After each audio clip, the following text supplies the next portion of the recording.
essa grande inteligência da raposa, essa grande capacidade de sentir o ambiente, sempre, né, é notada nas mitologias ao redor do globo. E por isso a raposa muitas vezes é comparada ao ser humano e as lendas dizem que as raposas podem se transformar em seres humanos, principalmente mulheres. Para os celtas, por exemplo, a raposa tem essa capacidade de transformar-se em um ser humano, em uma mulher, mas também ela é vista como esse guia espiritual, como aquele que vai nos levar pela nossa noite escura da alma, pela escuridão, nos guiar, nos ajudar. No Japão, e agora vocês perdoem a minha pronúncia porque eu não sei se está correta, mas as kitsune, que são as raposas, ocupam um papel central no folclore japonês. As kitsune também podem se transformar em mulheres, em jovens donzelas, em mulheres maduras ou em mulheres anciãs. E por que isso? Porque a noite, que é o ambiente da raposa, é muito ligada ao receptivo e ao feminino, ao mistério. O mistério, a noite, a intuição, a capacidade de navegar por coisas que não estão claras, são capacidades ligadas ao feminino, são inteligências do feminino. Então, é muito comum que a raposa seja vista nessas mitologias, nessas lendas, como um animal que pode se transformar numa mulher, numa bruxa, numa sábia, que sabe caminhar na noite. As kitsune, né, no Japão, quanto mais velhas elas são, mais sábias, mais poderosas elas se tornam, né? Elas são magas, elas podem soltar fogo pela boca. Isso varia de lenda para lenda, mas seria mais ou menos assim: a cada 100 anos as kitsune ganhariam uma cauda a mais. E quando as kitsune atingissem 9 caudas, elas se tornariam praticamente onipresentes. Elas seriam um ser quase que perfeito, que conseguiria ver tudo, estar em tudo, saber de tudo, poder tudo. Então, essa importância que a raposa tinha no Japão e faz com que nós pensemos na grande importância que esse animal tem como símbolo de inteligência, de sabedoria e que vai muito além, muito mais do que a gente realmente vê as raposas sendo retratadas nos desenhos animados, que a gente sempre vê aquela raposa que é aquela figura que isso inclusive é uma característica que não só nesses desenhos animados, mas em muitas lendas, a raposa assume o papel de um trickster. O que é um trickster? Um trickster é aquele personagem que é quase um anti-herói. Ele pode ser bom, pode ser mal, mas o mais importante do trickster é que ele é extremamente inteligente, astuto e gosta de pregar peças.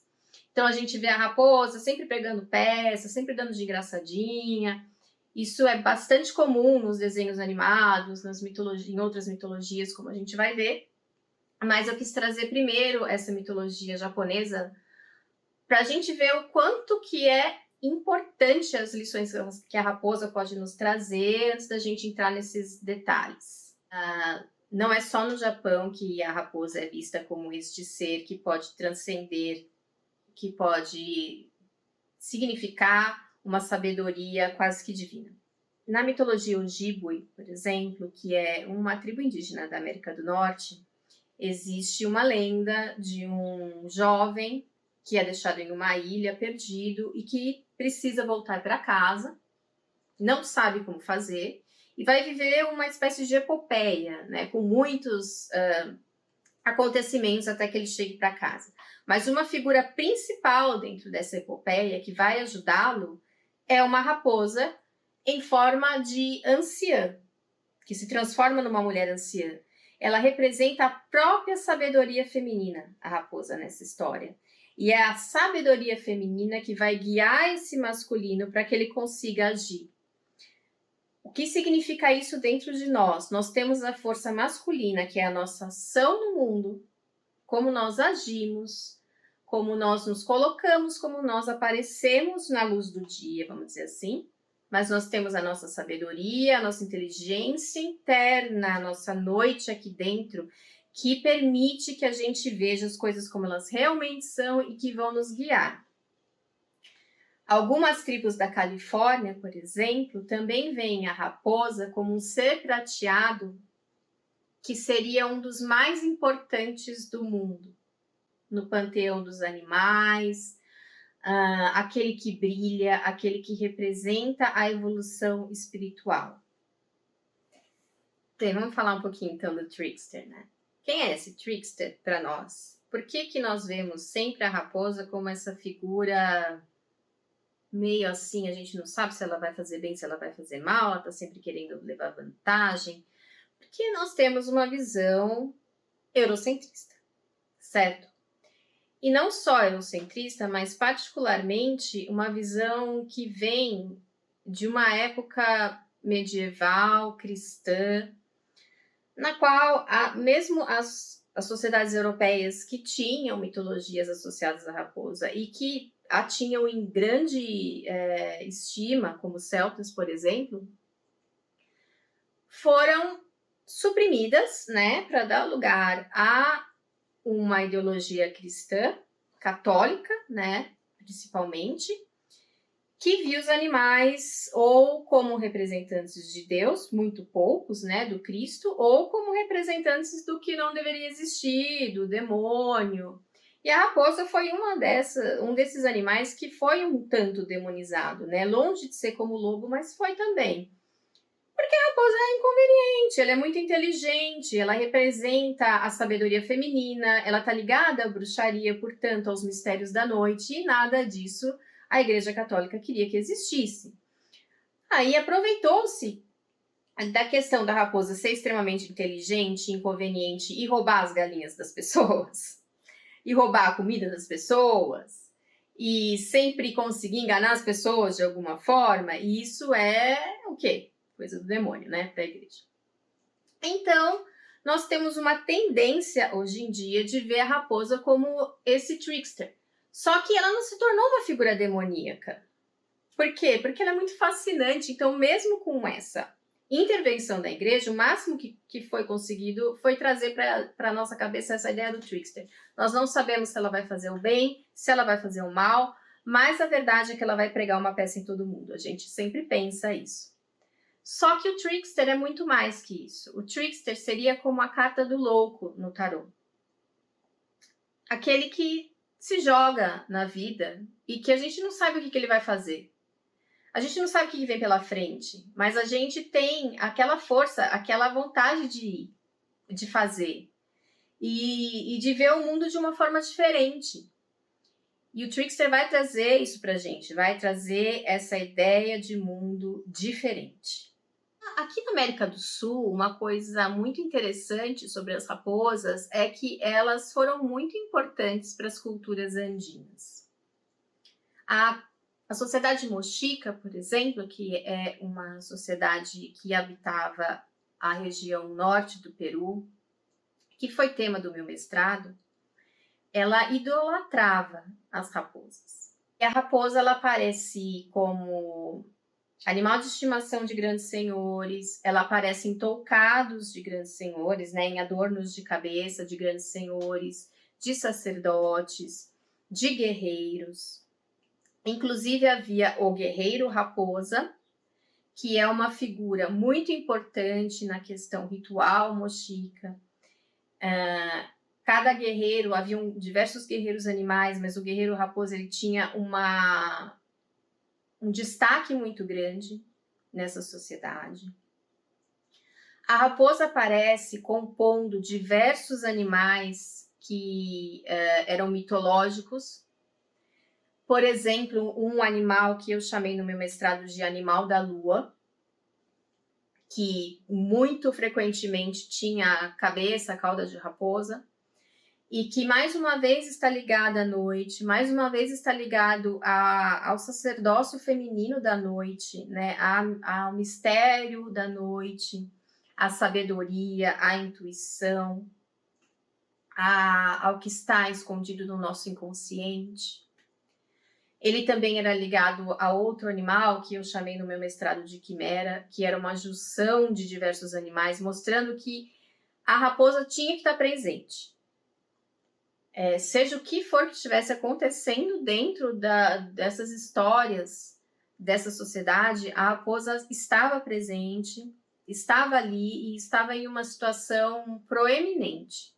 Não só na cultura mochica, mas em diversas culturas andinas, existe o mito da raposa do céu, que é uma raposa com características humanas, mais uma vez, que sobe aos céus porque ela foi convidada, né, em algumas versões do mito, para um banquete.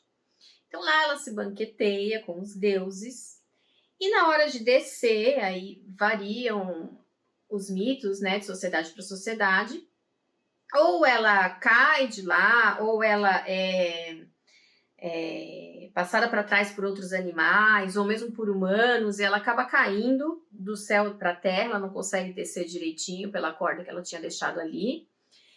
Só que o interessante é o que acontece quando ela cai. Quando ela cai, em algumas versões do mito, ela se espalha, seus pedaços se espalham, e todos esses pedaços se tornam plantas que vão alimentar os humanos para sempre na Terra. Ou ela consegue descer e aí sai da barriga dela uma planta ou várias plantas, porque ela comeu isso no céu, então essas sementes são espalhadas pela terra e ela traz para a terra a dádiva da alimentação. Ou, enfim, vários tipos de maneiras pelas quais a raposa vai trazer não só as plantas para alimentar os humanos, mas também outras raposas e até outros animais. Povos Quechua ligam a raposa diretamente a Pachamama. Dizem que a raposa é o animal preferido de Pachamama, que é a divindade feminina da terra, a divindade terra, que traz toda a abundância da terra para os homens.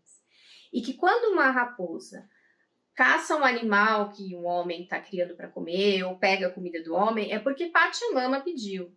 Então, ninguém fica vendo... Lógico, isso é um mito, né? Mas a essência do mito é: a raposa é tão importante que se ela roubar alguma coisa de você, é porque a deusa terra pediu. Tá voltando para a deusa terra. Então, mais uma vez, a raposa é ligada à sabedoria feminina. Aqui ela é ligada ao inconsciente, mas aquele inconsciente da terra, além do inconsciente dos céus noturnos, né?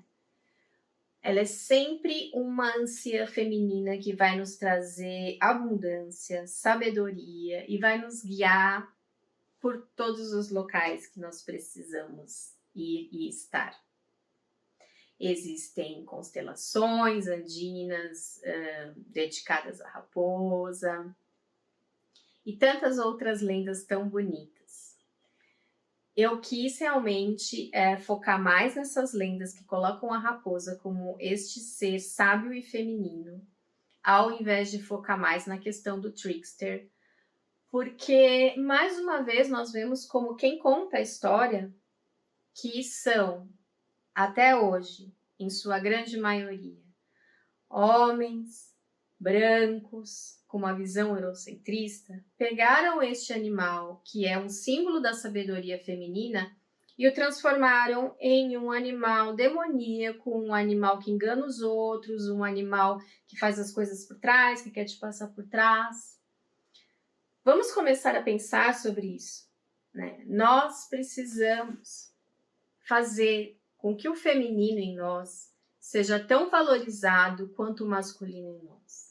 Nós somos parte noite, parte dia, nós somos parte feminino, parte masculino, e está mais do que na hora do sagrado feminino tomar o seu lugar.